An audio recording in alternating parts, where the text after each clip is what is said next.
And I will put that theme music on right now. Hold tight.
Hello, welcome to another edition of the Willy Bragg Show. I'm your host, Willy Bragg. And before we get started, let's just say hit that like button because it helps with the algorithms.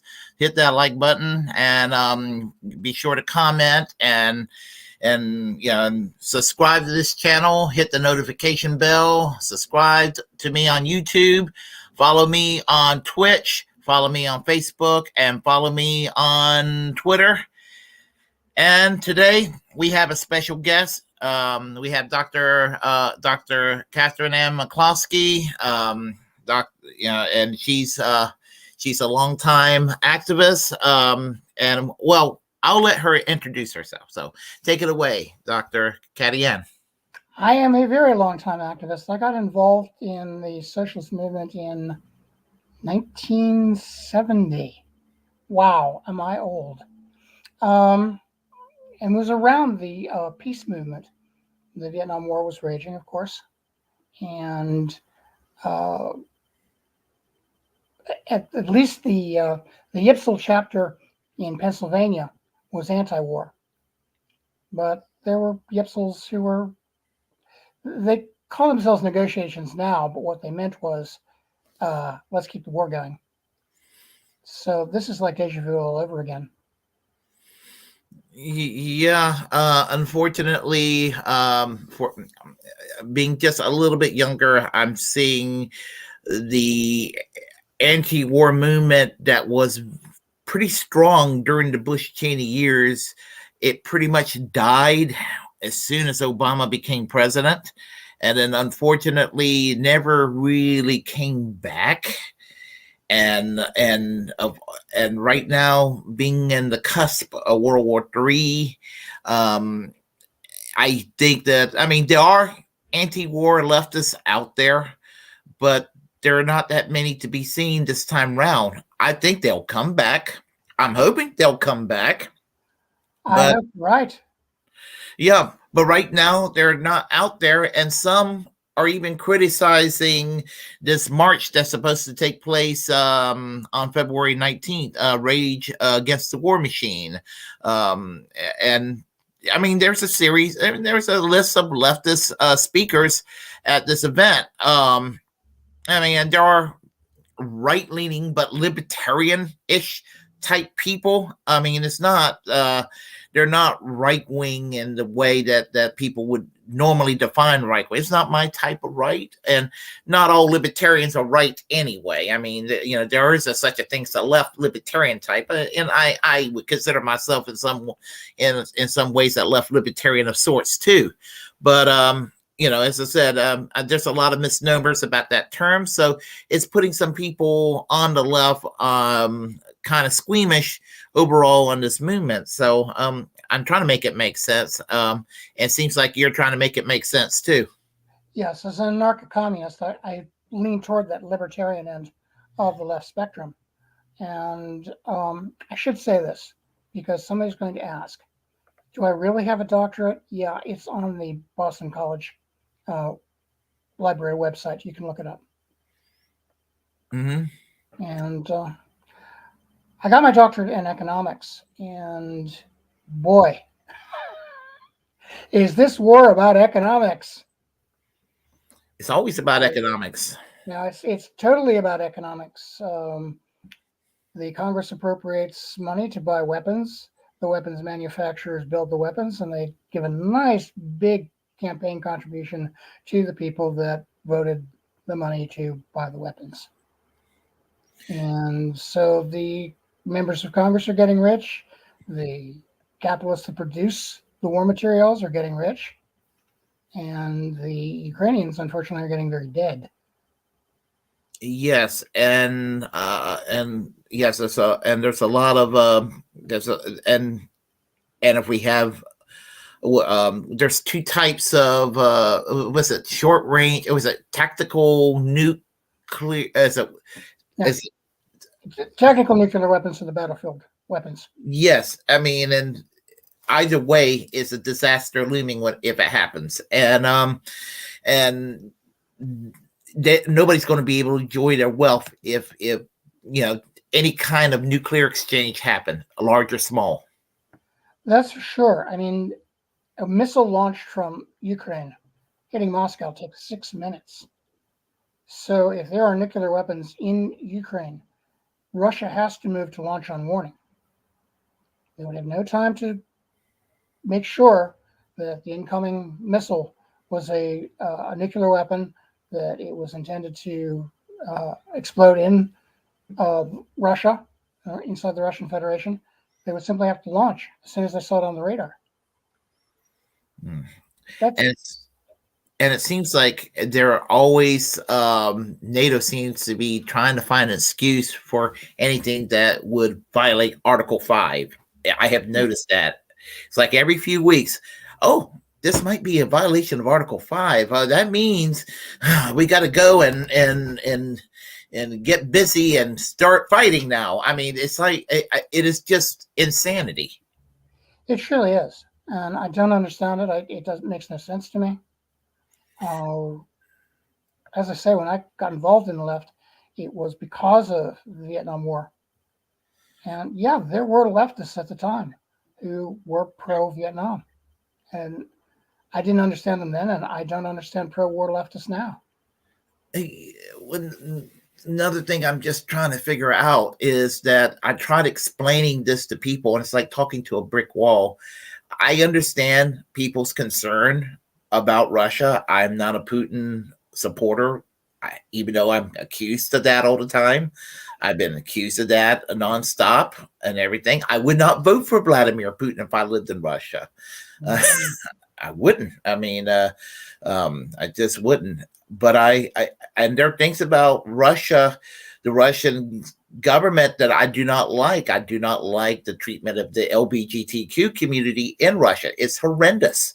And with my politics, I am opposed to their mistreatment. And religious minorities are mistreated in Russia. I mean, it's just it's just not it's just, and it's just nothing I am deeply troubled by. But here's the thing: as a trans woman myself, obviously, I disagree with Mr. Putin about the rights of LGBTQ plus. Well, in Ukraine, it's just as bad as it is in Russia. It's a thing in Eastern Europe. It's a thing in Eastern Europe. The culture is deeply hostile to LGBTQ, not just isolated in Russia. It's Poland, Hungary. I mean, Ukraine. I mean, just before the war started last year, there was a gay bar that was vandalized by some right-wing activists. And I did a video on it. And this is before there was a war that was, I didn't even think there was going to be a quote-unquote war at the time. But I did a video on a gay bar getting attacked, vandalized, and it was caught on camera and all that at the time. So. Yeah, and so then you got in the Ukraine, you got that. You also got the Russian Orthodox Church that's been banned recently. You got Stefan Bandera, which is a celebrated hero.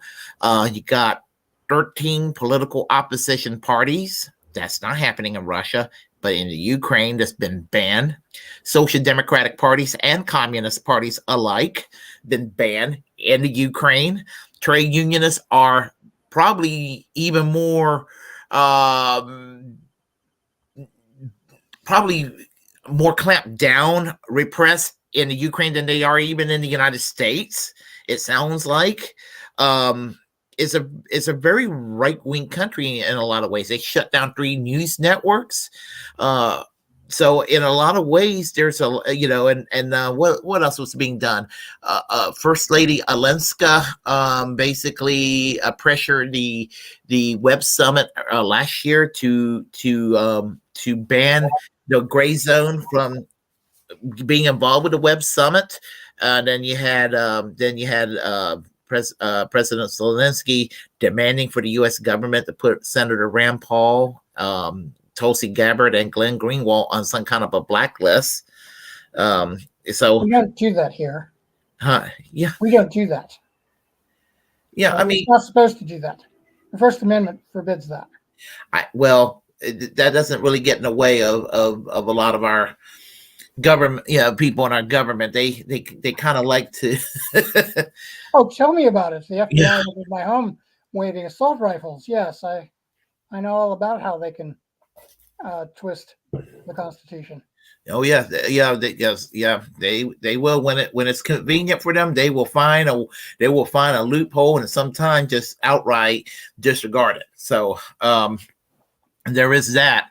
So I've always said that when Obama became president, that I'm against the next war, and I mean that, and I'm not willing to see humanity perish because, in my opinion, Hillary Clinton's mad because Putin supposedly put Trump in the White House in 2016. He didn't. Or with the right wing thinking that China and Venezuela put Biden in the White House. They didn't, Yeah, Putin fixed the 2016 election with his iPhone. Let's not say that. The algorithms would think that we're engaging. Oh, I'm sorry. I was being facetious. We're joking. Yeah, we're joking. Yeah, we don't want this. Yeah, we know how they are. They will shut us down. Wow. We are joking. We are joking about conspiracy theories there. Just to make that clear. Yes, I thought that was so implausible that it was obviously sarcasm. Yeah, it's meant as sarcasm. It's meant, and I have to do a lot of self-censoring, by the way, with that. Yeah, so I mean, but the point is that I'm not willing to die because of damaged egos.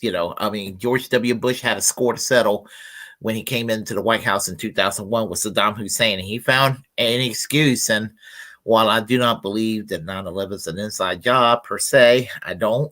I do believe he took advantage of that opportunity. He was like, hot diggity damn. I really do believe he said that. Yeah, and the same people who are pushing more weapons for Ukraine are the people that told us that there were weapons of mass destruction in Iraq. Well, they weren't there. These are the same people who told us that the destroyer Maddox was fired upon by North Vietnamese patrol boats. It didn't happen. Eventually, Charlie Brown's going to realize that Lucy isn't going to hold the football. Yeah.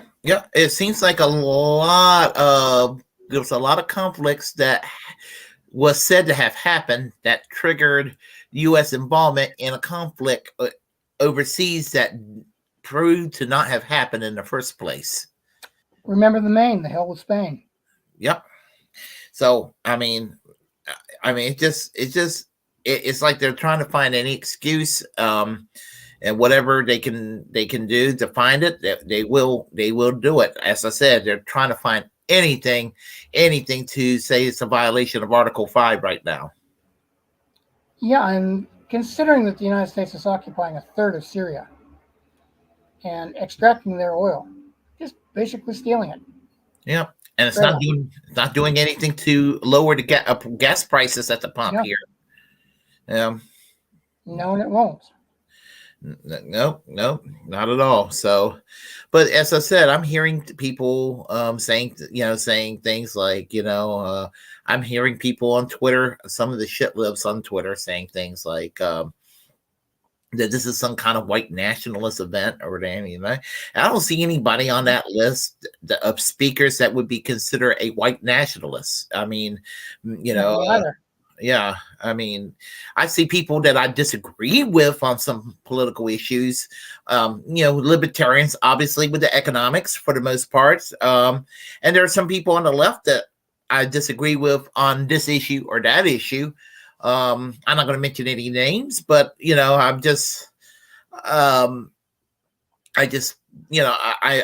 there, and I'm glad they're there for the anti-war movement, and that's what counts. Yeah, I mean, I think there are three solutions to the Ukrainian crisis. One is a negotiated settlement, and obviously that's the one that any sane person should favor. The other is a Russian victory, and the third is a nuclear conflagration. And the alternatives get more and more horrible as we descend in rank. Yeah, I don't want the nuclear option. No, even if for some reason some other country were to nuke the United States, it would make me feel no better that the United States nuked them back. No, absolutely.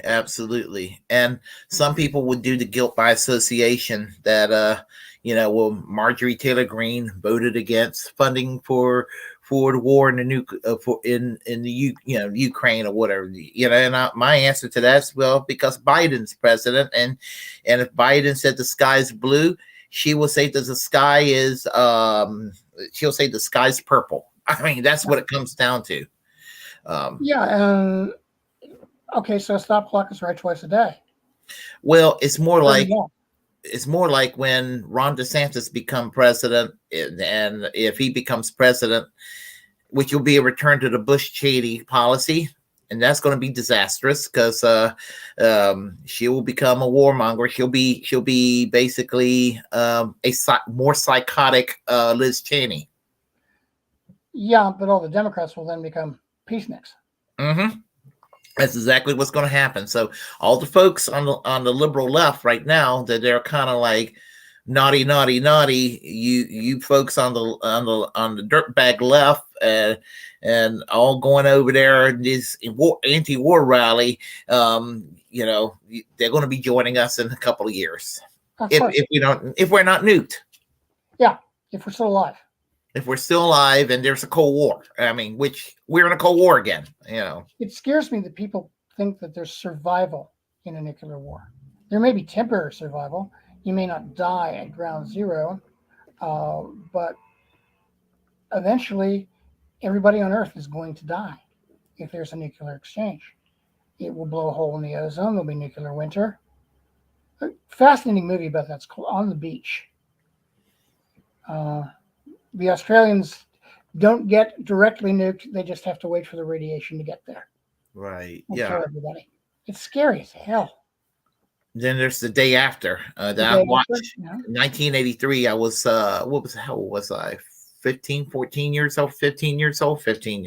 Watching that, and I tell you, I was telling a friend of mine last year that there were memories that I'm not going to say suppressed, but memories that I almost forgotten that I had resurfaced last year. I told the young folks that the days of the Cold War, when the Soviets and Washington and Moscow were having their missiles aimed at each other, that it was like we were worried about it. But we kind of went on with our lives somewhat, but it was always kind of in the back of our minds too. But at the end of the day, we kind of just went on with our lives. And I guess that's what we have to do. But we also need to tell our leaders, our politicians, I don't want to call them leaders because I don't want to acknowledge them as such, but you know what I mean. Yes, I do. Yeah. Our elected assholes from both parties that they need to think of what they're doing. Yeah, you mentioned the day after. I remember our local freeze campaign taping the movie and then showing it to a group that gathered in the Brethren Church basement. It was terrifying, and it's still terrifying. Yes, it is. I really don't understand anybody who would say, well, it's worth a nuclear war to me for Russia to be injured, driven back, forced to give up their territorial gains. Well, same thing with China, with Taiwan. They're like, do you want China to take over Taiwan? Not really, but I don't want World War III either. Same damn thing. Same thing.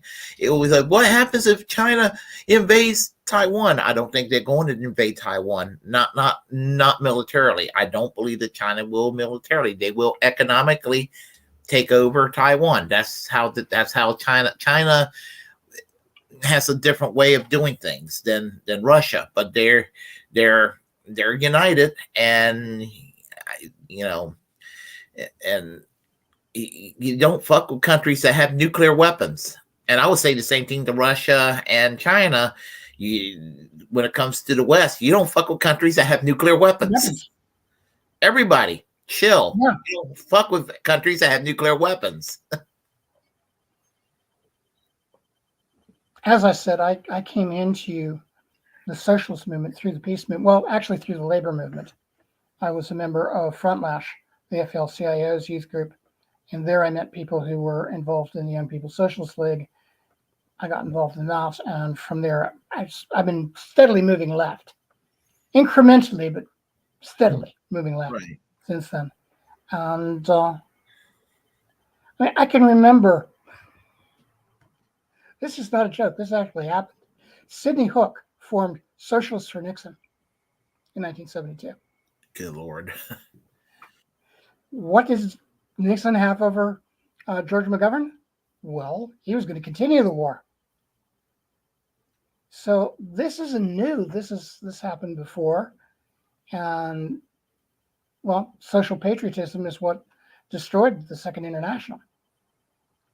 The French and the Germans took opposite sides within the International, and I believe it was 52 till those parties got back together. Frankfurt Declaration. Yeah. And I consider, I'm moved further left than the Frankfurt Declaration, but I do think that the Frankfurt Declaration is kind of a pretty good blueprint on how to conduct a basic socialist movement. Is something that I think people should look to still. I think there's still validity to it, but it's sad that there isn't a Socialist International member in the United States. Yeah, sadly, you would think that with the Bernie Sanders movement that that we would have a healthy SI presence now, but none. No, there's the Social Democrats USA and the Social Democrats of America, two separate organizations, both striving to become members of the International, but I don't see it. They're too small. No, unfortunately, I do believe that the Socialist International will say Democrats come on board before, and it almost happened in the 1990s when Bill Clinton and Tony Blair were talking about Tony Blair using his influence to change the name to, gasp, the Center Left International. Yeah, that's what we need, the Center Left International. Like there isn't enough center. Yeah, the Center Left International. Yeah. So when that happened, I was just like, oh gee, yeah. And I was young at that time, younger than I am now, obviously. But I was in my late 20s, and I was just thinking to myself, oh that was my first taste of why Blairism being a disaster for Britain, right there. Yeah, but yeah, I I mean, remember celebrating Labor winning that election. yeah, but World War One, like you said, kind of messed up the international, and it took to the end of World War II to the early 50s to get everything restructured back together. And if they go with this situation here, I think that there are some social democratic parties around the world that are kind of divided on this issue. Well, I think they're more than divided. I think many social democratic parties outside of Europe are downright hostile. Yeah, in the global South. US. Yeah. Latin America, for instance. Well, like like some of the parties in the Ukraine that got banned, for example. Yeah. I mean, that's a good example right there because they, I don't know. I mean, when the Zelensky government banned them, they banned them because they wouldn't tote the line. I mean, the same with the Communist Party in the Ukraine. Yeah, I don't understand how people don't realize that the Ukraine has become a very, very authoritarian regime. The parties that you talked about, banning the Russian Orthodox Church, which is the second largest denomination by attendance in Ukraine, imprisoning rabbis because they stayed behind with their congregations when Russian soldiers moved through. Yeah, and people dismissing Stefan Bandera. I mean, people and the media covering the Bandera, covering Bandera, and me getting accused of making up the name of Bandera. I've had people tell me I made up the name of Bandera out of thin air. I wish you had. Yeah, but you didn't. He was a very real person, and when the Times of London went to Ukraine to interview their defense minister, he insisted on getting his picture taken beneath a portrait of Stefan Bandera. Only about 3% of the people in Ukraine voted for a Nazi party in the last election. That doesn't mean the Nazis aren't running the place. But that can't be true. Zelensky's Jewish. He has to figure that one out, not me. Well, I mean, United States, they got Marjorie Taylor Greene in Congress.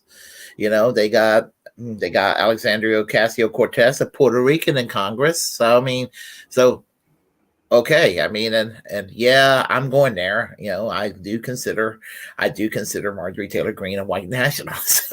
I'm going there. Well, yeah, that's not a big jump. Yeah. So I mean, that's my point right there. I mean, she's alt-right. You hang out with Nick Fuentes, you're alt-right. I mean, yes. Yeah. So yeah, I mean, you got Marjorie Taylor Greene that can get elected, and then you got AOC in Congress, and then you got Bernie Sanders, who's Jewish and from Vermont, in the U.S. Senate, and you got you got a diverse country. Ukraine is not as diverse as the United States, but there is a diversity of sorts in there.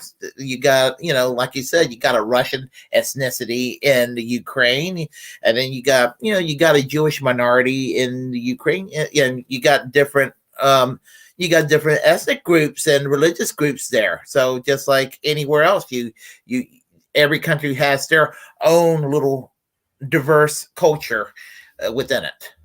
Yeah, not every Jew died at Babi Yar. What now? Not every Jew died at the Nazi massacre of Jews at Babi Yar in Ukraine. Yeah. No, there's still Jews around, but I mean, Zelensky. I heard the other day, and I'm not sure whether this is true, that he owns 22 properties around the world, and they're all palatial. Why doesn't he take some of his money and bankroll this war? I don't I mean, I don't wish him harm, but I refuse to admire the man. I do not admire Putin, but I do not admire Zelensky either. I think there's a difference. I think Putin is not somebody that I look up to, but he is a rational adult. I don't see that in Zelensky. The flag that he gave to Nancy Pelosi had runic inscriptions on it. He carried a Nazi flag into the United States Congress. That I didn't know. Yep, you can see it. Pull it up on YouTube. I tend to when I get a little bit of time. I believe you though. Wow. Yeah. I just and the people yelling at members of Congress, certain members of Congress over this crap. They deserve to be yelled at for this sort of thing. Money. We can't afford. We can't afford to have clean water in Mississippi or clean water in Michigan, but we can go and just pull money out of thin air and send it to the Ukraine. I was sitting in this room on Christmas Eve. I was looking out the window, and it was snowing blizzards here, and it was extremely cold. Now, like every other town in America, we have homeless people.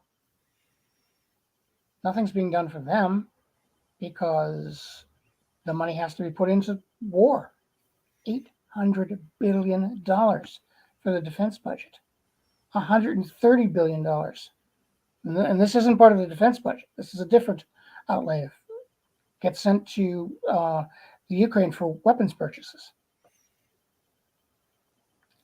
The Ukraine will spend more on weaponry this year than Russia will. Considerably more, almost double. And we just sit there and let it happen. I mean, we Americans just sit there and let it happen. And we keep. You and I are going to Washington, D.C. on the 19th. We'll be meeting for the first time in person. Yeah. After 20 years of knowing. 20 years of talking on the telephone and on emailing back and forth and all that. We'll finally be meeting in person. Yep. So, but I mean, as I said, so I'm just baffled about all this money. They can always find the money to spend on things that inflicts harm and misery, but can't find money to solve problems and to heal and to fix things, fix infrastructure, provide medical care, provide clean water. Just very basic things, modernize the rail systems in this country. Here in Johnstown, Pennsylvania, on March 8th, International Women's Day, we're going to have an International Women's Day gathering. Mm-hmm. Women actually suffer more from war than men. Yes, men provide the cannon fodder, they die, but women are disrupted, forced to move with their children, face rape, starvation, etc. And when I was a teenager, everybody understood this. But now it's a concept that you have to kind of hone in on for people to understand. And I don't understand that. Yeah, I mean, people always talking about our veterans. You go to places and there's like a veterans parking spot, and we're always talking about how we got to go and honor our veterans. And there's no better way to honor our veterans than to keep us out of these damn wars. Yeah, I think my father would have felt that. He fought the original Nazis. Came back with 2 infirmities that lasted the rest of his life. On the other hand, my mother was back in this country. She was in Civil Air Patrol. Her father was an air raid warden. And she was worried every day that my father wouldn't come back. I just have a hatred of Nazis. I don't like Nazis. and people deny that there's a Nazi presence in the Ukraine. And they just equate it to a couple of skinhead knuckleheads in Idaho, and like Cordes Lane, Idaho, or something like that. I'm like, no, they're not a bunch of tattoo redneck skinheads. They're like privates or anything. They're like actual officers in the military. Pretty high up, and and the guy that the guy that shot the people, they shot the African Americans in that supermarket up in New York. He had the symbol, the Ukraine symbol with the it was like the black sun symbol that they use over there a lot. And that has the symbol of the Azov Brigade. Yeah. And he tells everybody who will listen to him, he used it quite deliberately. Yeah. That is a symbol of the SS. And it just gets dismissed. It's just that's just this. So there's just so much. There's so many reasons to and we hear, certain people hear this, they think that we're cheerleaders for Vladimir Putin, and that's just not the case. No, the Christchurch shooter also had the Azov. It's a white sun. It's the opposite of the black sun that that Himmler used in his castle for the SS, but it's the same. It means the same thing. It's called the Slavic swastika for a reason. Hmm. And again, the Christchurch shooter was very upfront about saying he was trained by Azov. He identifies with Azov. He attacked the two mosques in Christchurch out of the same ideology. Now, wait till this war is over, and we have shipped so many weapons that every Nazi in Europe, and everyone in North America for that matter, has their own Stinger missile. Well, there are,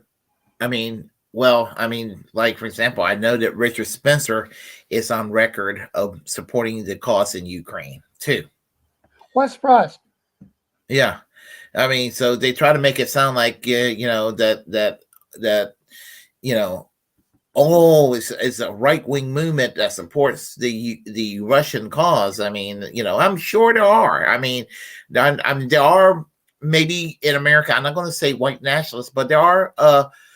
I'm no fan of Mark Levin on Fox News, but he's probably right when he went and said there is a Putin wing to the Republican Party. That may be true. And, again, I think that there are some paleo conservatives that have some admirations for the hard right social traditions in Russia.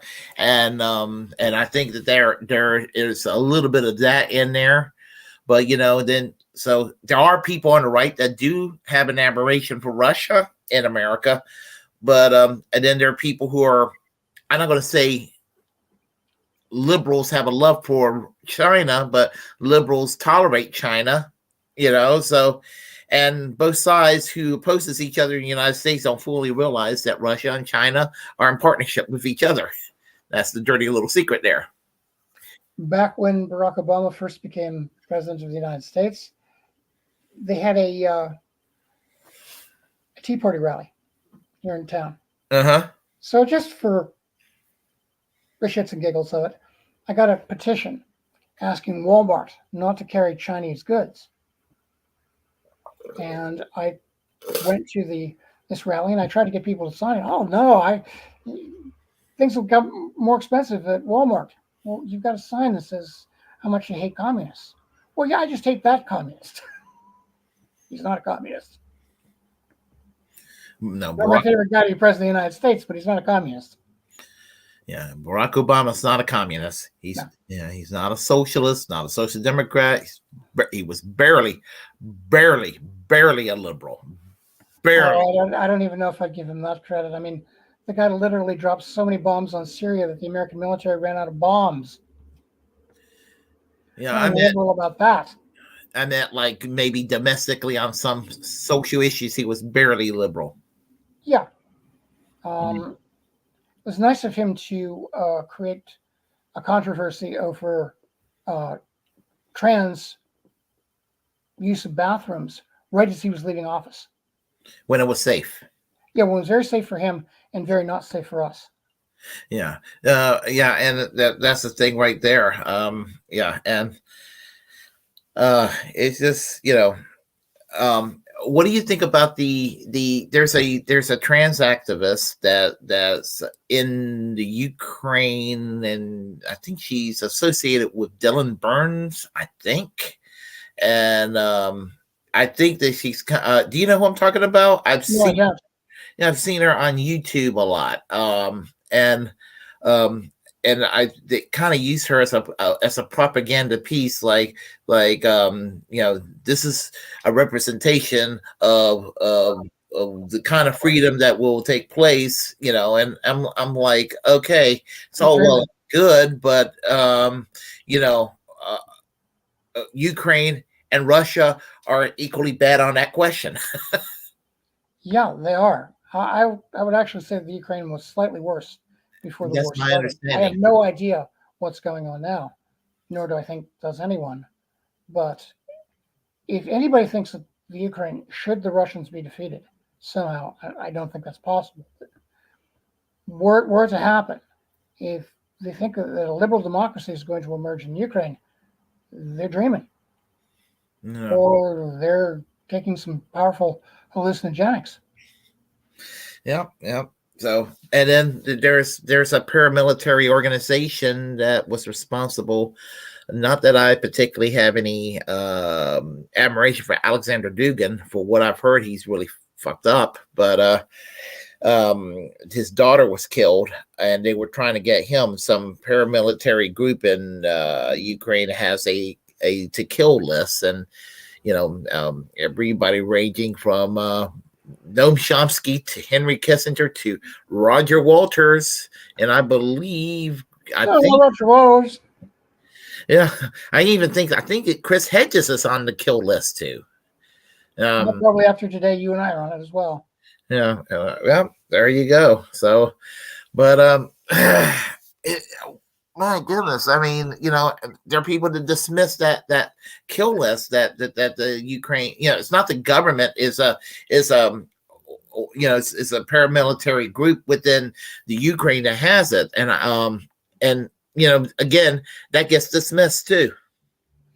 Yeah, these right-wing groups form in countries around hooligan organizations that raise hell at soccer games.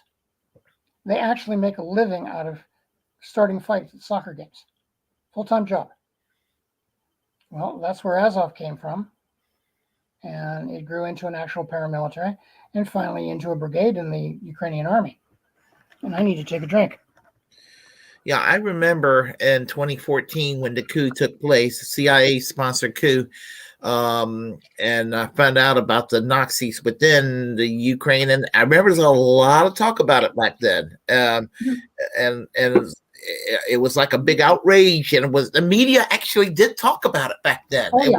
It was not just the independent media or alternative media. It was actually mainstream media said there's a little bit of a Nazi problem in the Ukraine. Now they're covering it up. The BBC did an hour-long special on Azov and related right-wing organizations. It's still online. You can still find the video. But now they went into the Ukrainian army and they gave up all their Nazi leanings. Bullshit. But, if you get a portrait of Adolf Hitler tattooed on your chest and one of Stefan Bandera tattooed on your back, you're a Nazi. Yeah. If there's somebody that looks like Hitler, that's one hell of a coincidence. Yeah. Yeah, and I don't think that there's many Charlie Chaplin fans that devoted in the Ukraine. No, I think about that one from. Oh yeah, the Great Dictator. Yes. Yeah. So yeah. So oh my gosh, yeah. So, I feel very badly about having to argue with other leftists about this. well, it's like it's bad enough I have to deal with Republicans and then having to deal with corporate Democrats and then having to deal with people who are supposed to be our allies in the progressive movement, and now having to deal with the left that was fighting Bush and Cheney 15 years ago, 20 years ago, are now kind of like, I don't know, but this situation, and I just, I mean, I don't want to be a part of this. I don't want to lift my finger to this insanity. And I that's how I look at it. I look at it as insanity. Yeah, you remember United for Peace and Justice? I sure do. Yep. Socialist Party and DSA and many of the groups that we were familiar with were members of United for Peace and Justice. The funding just evaporated the day Barack Obama took the oath of office. I was going to protest every other weekend. I went to DC. I went to Fayetteville in North Carolina. I was in Chapel Hill. I was in Raleigh. I was in Charlotte. I was in Winston-Salem, Greenville, Wilmington. I mean, yeah, I was, Richmond. I was in Virginia. I mean, I was like on the road all the time, almost like clockwork, every other weekend, going to some rally or another. I remember I was just like, I was like, oh my God, I'm actually reliving. I was just like, I'm reliving the 60s. I mean, yeah. And I'll be going in a carpool of people from my Socialist Party local. I mean, we just get in a car and we just head on over to the whatever rally that it was, If we weren't doing that, we were doing the Mount Olive pickle boycott or something like that at that time too. Yeah, we had local rallies. We went to Pittsburgh for rallies, etc. And that it died. Yeah, it just died. I went to one Occupy in 2013. I went to one Occupy Wall Street rally in Raleigh in 2013, and that was it until, and I did some canvassing for Bernie, obviously, in 2020. I didn't even do that in 2016. I sure as hell gave him money, but I gave him $27. Yeah, no, I gave him $100. I gave him $100 as soon as my tax refund came. I was like, I wrote a check for $100, sent it right away. So and I did the same thing. Was all I could manage. Huh? $27 was all I could manage. Yeah. I didn't do the 20. Bernie's right-handed. Never mind. I didn't do the 27 a month. I checked 100. He's getting 100 from me, and and I was like, because I did some canvassing and all that, and then and I went to DC a few months ago for the Assange rally, and I'm like, I'm ready to go back into doing street activism again like I used to, and I just want to see positive change again, and just I just don't want to see. I don't want to see this movement just ignore, the left ignore this. I mean, and I mean, of course, the broader left has been letting us down left and right. I mean, they just, I mean, look who's the president. I mean, yeah, and look who they like as president. Yeah. I guess in the half of the time that he knows he's president, he's done better than in the 50 years he spent in the Senate. But the only thing he's done, I mean, the only thing that's even remotely positive is the National Labor Relations Board. I understand that he's put ordinary attorneys in there instead of corporate attorneys, according to Farron Cousins. That might be the only bright spot. But I was trying to make a joke there. He uh, says he was in the Senate for 50 years. Biden oh would have been in yeah, the Senate for 50 years, which of course would make him about 112. yeah, yeah. Yeah, Biden is. Yeah, I am surprised that he's planning to run for re-election. I am too. I really thought he was going to. Really thought he was going to step down. He just, serve one term. But if you don't like him, vote for the other Biden. Huh? If you don't like him, vote for the other Biden. The other Biden? I have no idea what it meant either. It was something Joe Biden said. Oh. Campaigning in 20. If you don't like me, vote for the other Biden. Oh, okay. So one of his little gaffes. Yeah, because he. When you make one mistake, that's a gaffe. Well, when you keep doing this over and over and over again, and you have trouble completing an English sentence, that's senility. I'm old myself. I understand what the guy's going through, but he should not have his finger on the nuclear trigger. No, he shouldn't have. Yeah, no, he was the wrong man for the job. No, Trump wasn't the right man for the job either. But no, he was. The other thing to say about Trump is he probably wouldn't have interrupted his golf game to fight a war. Yeah, well, the only reason there was a little bit less warfare, and Trump wasn't perfect. What he did to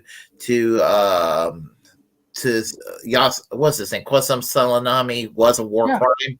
That was a war crime. What he did over there. Absolutely.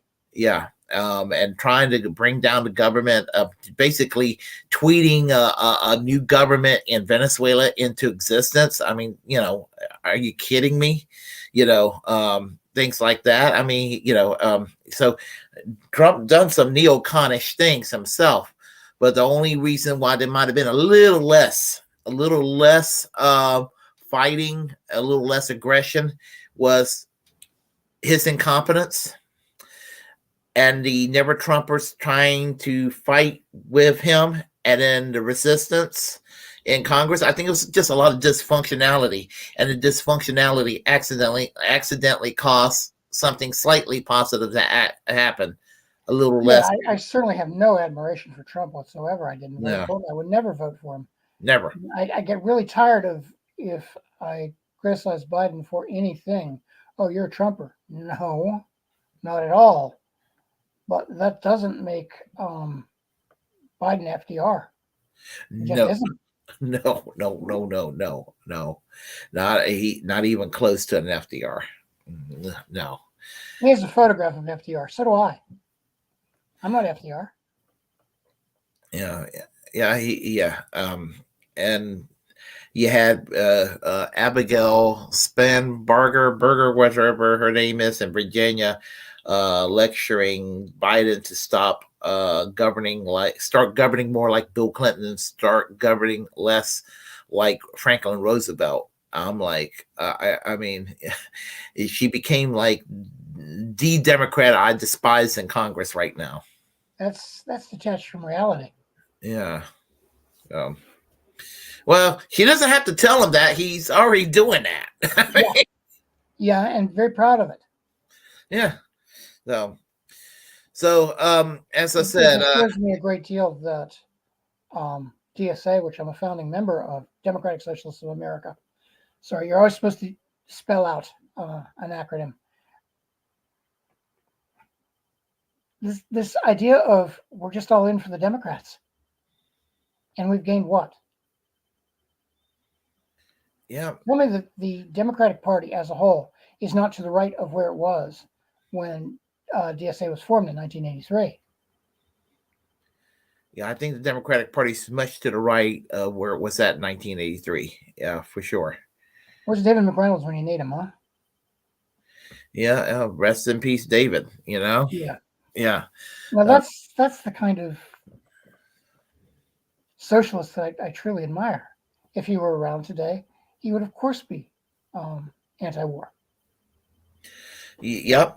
Yeah. And yeah. I remember just hearing some of the stories he would say when he was alive. Yeah. I was a smoker at the time, and he'll tell me, he'll be like, you shouldn't be smoking. You're helping Jesse Helms. You're helping Jesse Helms when you do that. If you're going to smoke marijuana. He never even call it pot or weed. He was a beatnik from the 1950s to the day he died. Yes, he was. Yeah, so he called it marijuana. I wish I had him and Rob Tucker. Some of the other old timers in the Socialist Party to tell me what I should be doing. Yeah. At least once a week, I got a pep talk. The only old timer around, I don't know if he's still alive, it could possibly be Walt Brown. And Arkansas, but I think he's mad at me at the moment. He's mad at just about everybody. Don't take it personally. Yeah. Well, maybe because he's one of the last of the old timers. Yeah. Yeah. Well, my God, we're gonna be old timers. I guess I already am, and you will be soon. Yeah, I've been called an old timer. Some young kid when I was in my 30s talks about people in their 30s, 40s, 50s, and 60s. I'm like, what the fuck? like I'm ancient and everything. It's like that was weird to be called an old timer. But I really am old. I'm so old I fart dust. Yeah.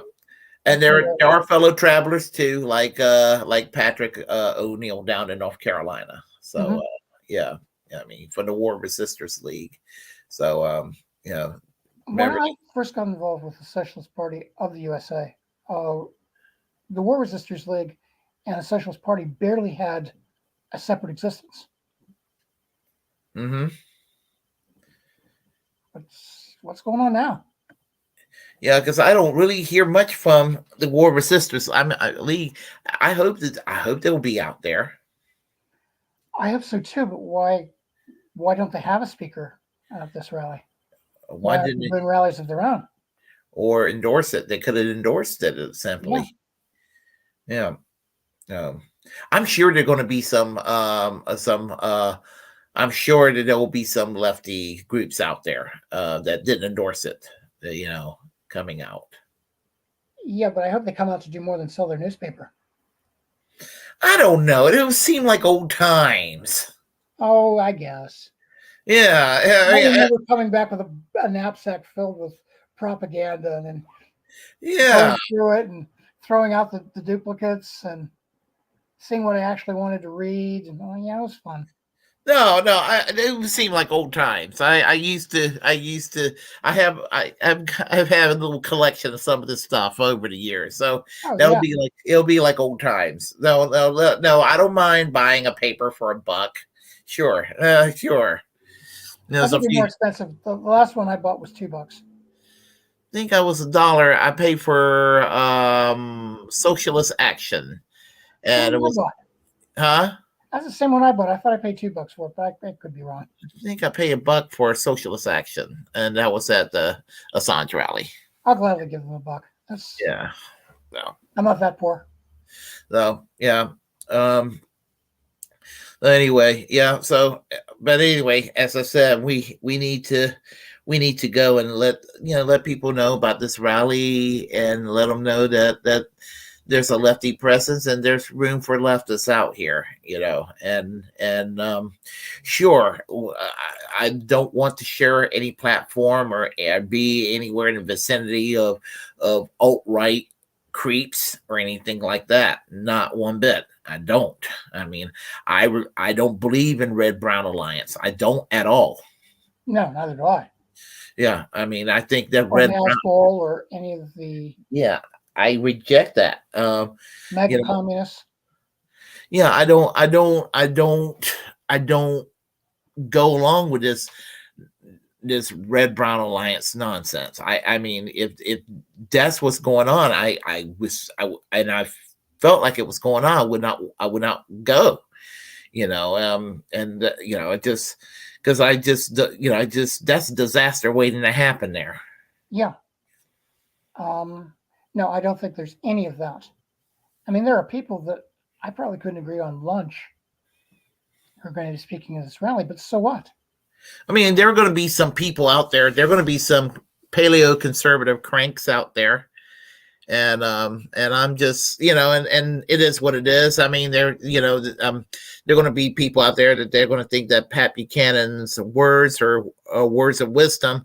And I don't like that, but I mean, they're not, I mean, if it's no worse than, let's say, Pat Buchanan, which I don't like Pat Buchanan, but I'm just saying, if it's no worse than that, whatever, Yeah, they're going to help me stop a war in which I could otherwise perish very painfully. So I'll gladly listen to them for 5 minutes.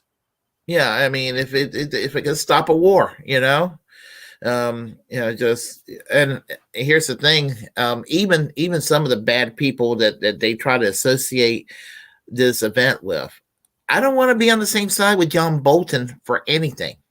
No. And John Bolton is a rattlesnake. John Bolton, if he had it his way, he would have ground troops in Russia. Mm-hmm. I don't ever want to find myself on the side of Wall Street and the Pentagon. No. And I never want to be on the same side with the rattle-sablers on Fox News from the Bush-Cheney era, people like a Sean Hannity or a Mark Levin type. Mm-mm. No, I've opposed every war the United States entered into in my lifetime, and I will probably continue that for the rest of my life. I mean, this is not just piping and dreaming and all that. I mean, it's very practical to be against war. War is expensive. There's nothing more fiscally conservative than to be against war. We've got people living under bridges. They live in a sleeping bag in a tent underneath a bridge in the United States. We don't have $130 billion to give to Ukraine. We just don't have it. I mean, it's just amazing with the money over, when the housing bubble took place. I mean, the money, they just popped up out of nowhere, Yeah. COVID response, we got $2,000 check, but the trillions that went to these corporations, some of the corporations were not American, and they made a promise not to lay off the people, and they still lay off people. I mean, it's like, what the fuck? We sound like a couple of socialists here, you know that. Dear me, yeah. And they just declared it a thought crime last week in Congress. Yeah. It's strange. A waste of time to declare that a thought crime. I mean, they're not going to put you in handcuffs, but that's basically what they did. They sent a message that said that if we could, we would outlaw this ideology. They'd be outlawing several of their colleagues. There's 6 members of DSA in the United States Congress. Oh, they don't mind seeing them go to jail. I mean, the people.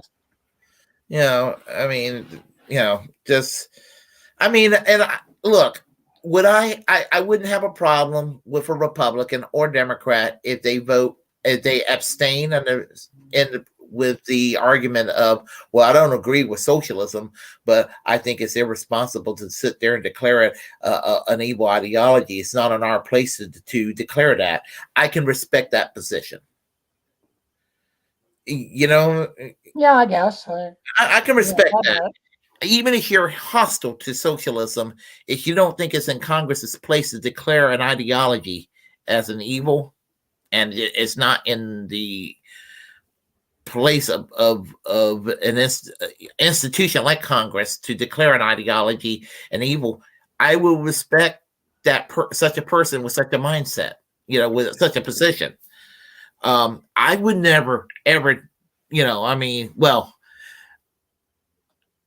conservatism. I'm not a conservative, but I would not say conservative.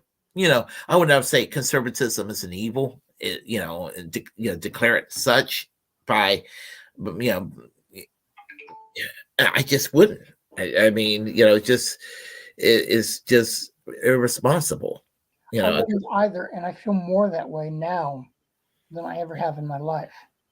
When I listen to somebody like Judge Andrew Napolitano, I'll be speaking at the rally.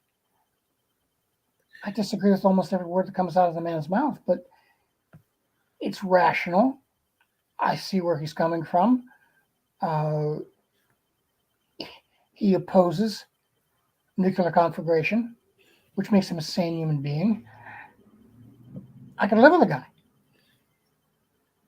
Absolutely. And, as I said, if we're all there to put a stop to this madness, that's what it comes down to. And, and some people who backed out at the event, I would hope that they will reconsider their position of backing out of the event. Because, that caused me some local problem.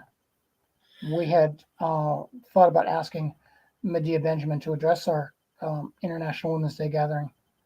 And she has the right to endorse or not endorse or speak or not speak wherever she wants. It's just, I don't want that hassle coming down on me. Yeah. I mean, she has a right. I just, as I said, I just respectfully disagree with her position on that, Yeah. Honestly.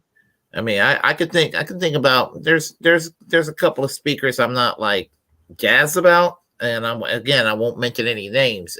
I'm just not jazzed about them. Well, you know which ones, but I'm not gonna. I know. Yeah, I'm not gonna say here on the air, but I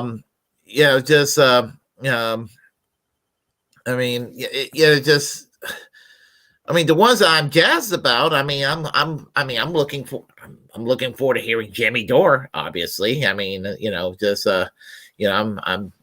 that's one I'm looking forward to hearing. I'm looking forward to hearing Dennis Kucinich. I hope to meet Dennis Kucinich. That would be great. I met him, and I don't remember where. Yeah, it was a long time ago, very long time ago. I mean, there are voices out there that I would,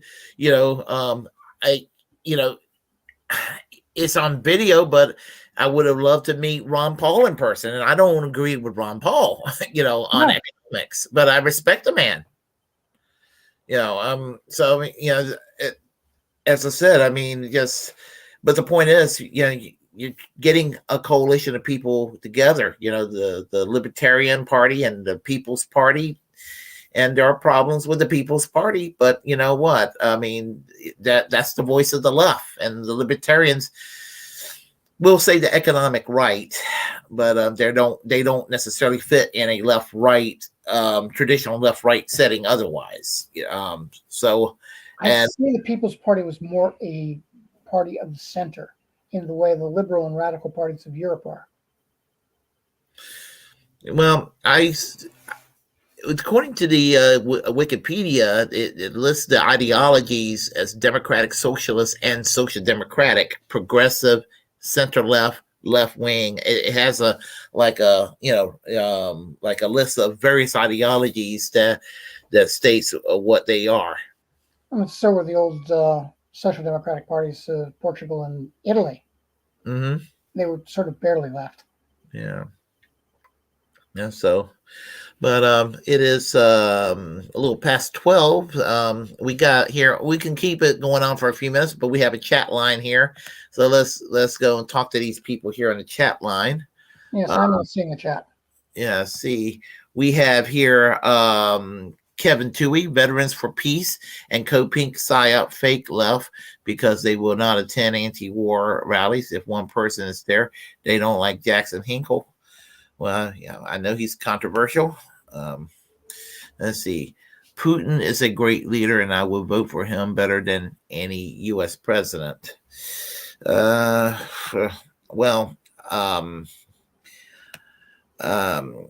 KGB, being in the KGB is a problem, in my opinion. But, Yeah, he did that as a kid.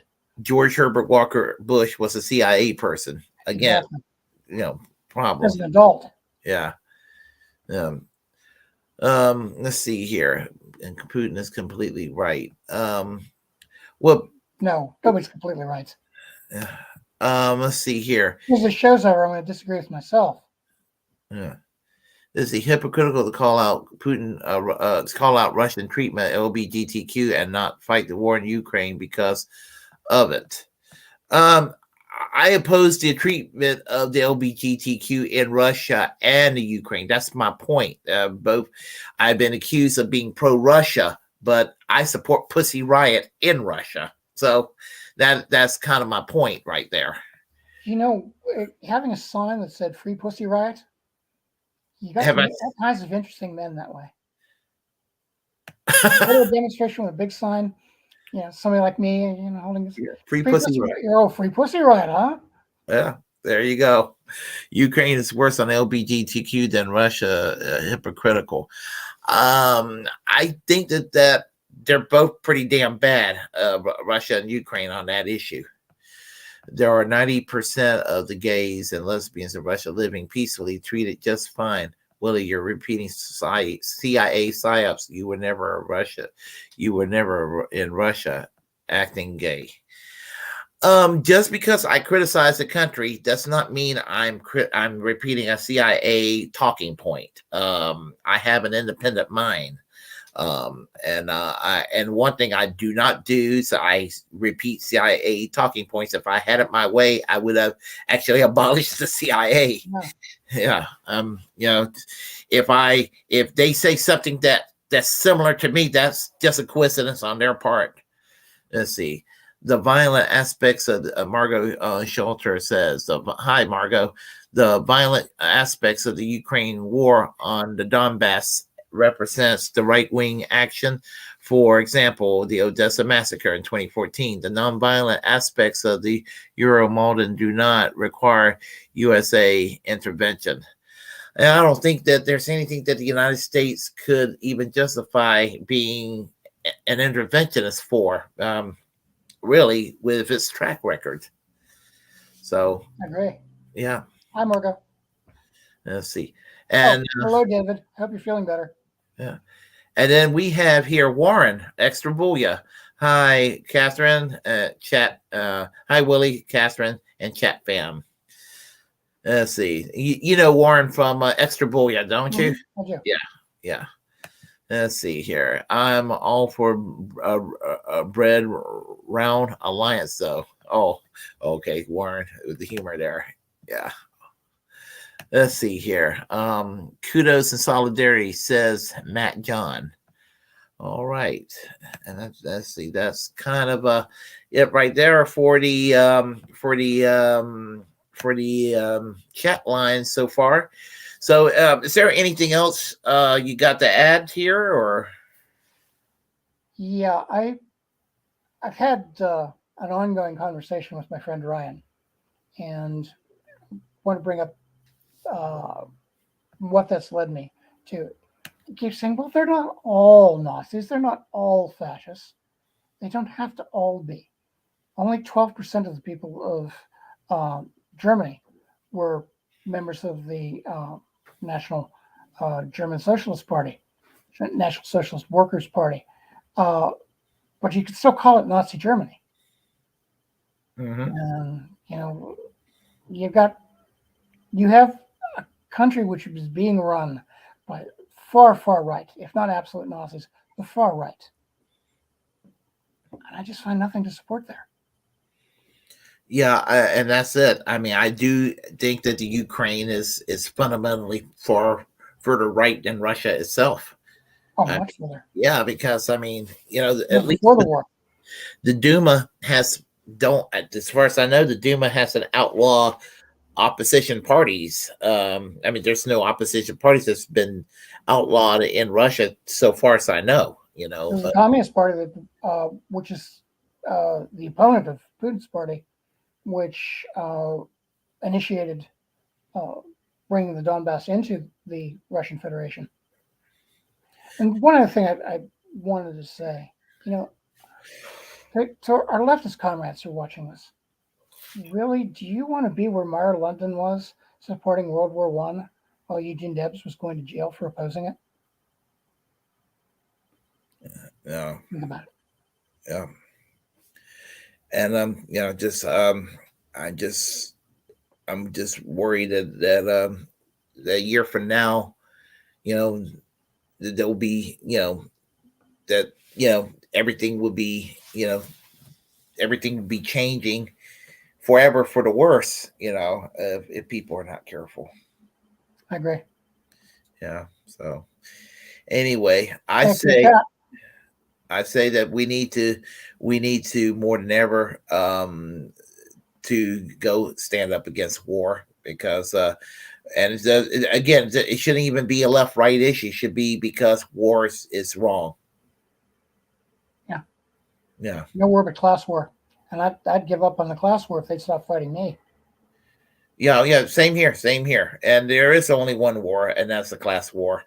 It's bottom up versus top versus the bottom, and they're all, the people from both parties, they're the same donor class. They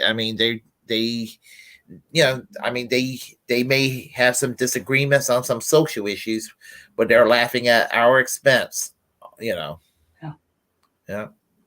So I need to get a little bit of rest, so I guess I need to get something to eat. I haven't had breakfast yet.